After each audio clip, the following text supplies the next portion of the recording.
করছে যে আমার হাতে আসলে কিছুই ছিল না, তখন আমার অবস্থা এমন ছিল, আমাকে যদি বলে যে আমি মার্ডার করছি তাইলেও আমাকে সেটা স্বীকার করতে হবে। আসসালামু আলাইকুম, আমি জানে আলম অপুর ওয়াইফ।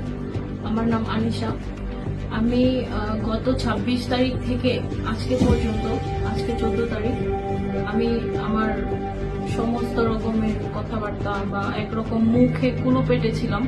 আমি গোটা বাংলাদেশের মানুষের কথা শুনছি, মিডিয়া ট্রায়ালের বিষয়গুলো দেখলাম, কিন্তু সত্যিটা আসলে আড়ালেই থেকে গেল।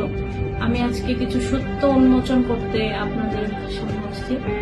বিষয়গুলো হচ্ছে যে অপু, জানে আলম অপু একেবারে অসহায় একটা ছেলে।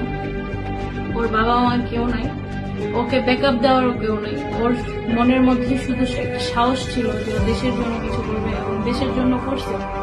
কথা হচ্ছে যে অ্যারেস্ট হওয়ার আগে, অ্যারেস্ট তো তাকে করে নাই, অ্যারেস্ট হওয়ার আগে গোটা একটা রাত তাকে অন্য জায়গায় কিভাবে নিয়ে যাওয়া হয় বেআইনি ভাবে, সারা রাত রেখে তাকে মানসিক টর্চার করে বিভিন্ন ভাবে ছোট ছোট করে ভিডিও ক্লিপ এগুলো অ্যাড করে শিখায়া, এগুলা দিয়ে একটা ভিডিও ক্লিপ বানায় এখন ছাড়া হচ্ছে।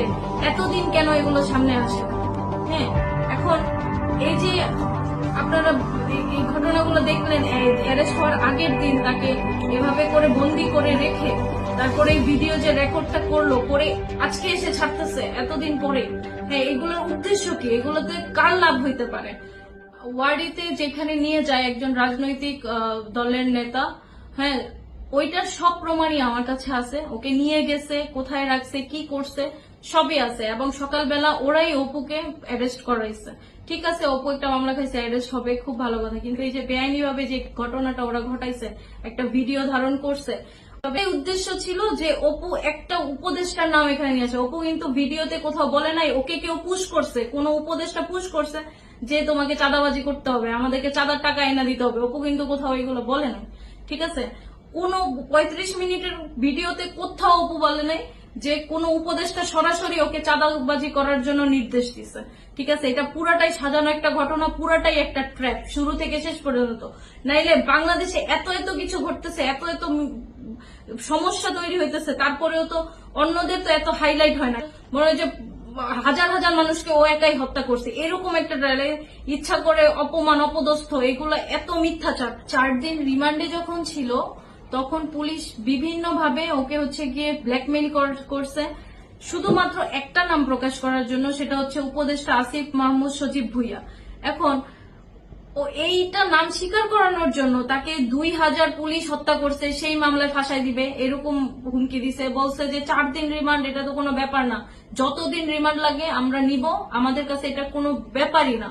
হ্যাঁ, ওই ভয়ে এতদিন মাইর খাইছে, 4 দিন টানা মাইর খাওয়ার পরে তার তো মানসিক অবস্থা ভালো না, এই ভয়ে। তারপর হচ্ছে ফোনে কিছু পার্সোনাল ছবি ভিডিওস আছে, এইগুলো পুলিশ হচ্ছে গিয়ে ভাইরাল করে দেওয়ার হচ্ছে হুমকি দিছে।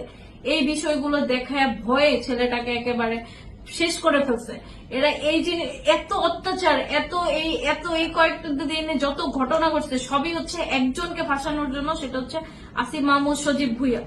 ওনার নামটা নিতে পারলে যার স্বার্থ হাসিল হইতে পারে তাদেরই এই ঘটনা, তারাই এই ঘটনাগুলো ঘটাইতেছে।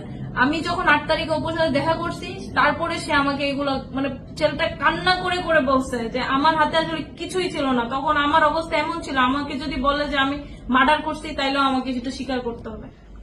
আমি এতদিন অপুর যেন ক্ষতি না হয়, সে একটা নর্মাল জীবনযাপন করতে পারে, সেই উদ্দেশ্যে আমি ছুটছিলাম। ভাবছি যে একটা প্রবলেম পড়ছে, ইনশাল্লাহ সব ঠিক হয়ে যাবে, কিন্তু দেখি একের পর এক প্রবলেম। এখন আর মুখ বুঝে সহ্য করা যায় না, আর চুপ করে বসেও থাকা যায় না। আমার জীবনেরও নিরাপত্তা নাই, আমার হাজবেন্ডের জীবনেরও নিরাপত্তা নাই। আমি চাই এই সব কিছু বন্ধ হোক, এবং আমার এরপরে যদি কোনো ক্ষতি হয় বা আমার হাজবেন্ডকে অন্যায়ভাবে অন্য কোনো মামলাতে ফাঁসানো হয়, আমি কিন্তু চুপ করে বসে থাকবো না। আমার কাছে কিন্তু সব প্রমাণ আছে।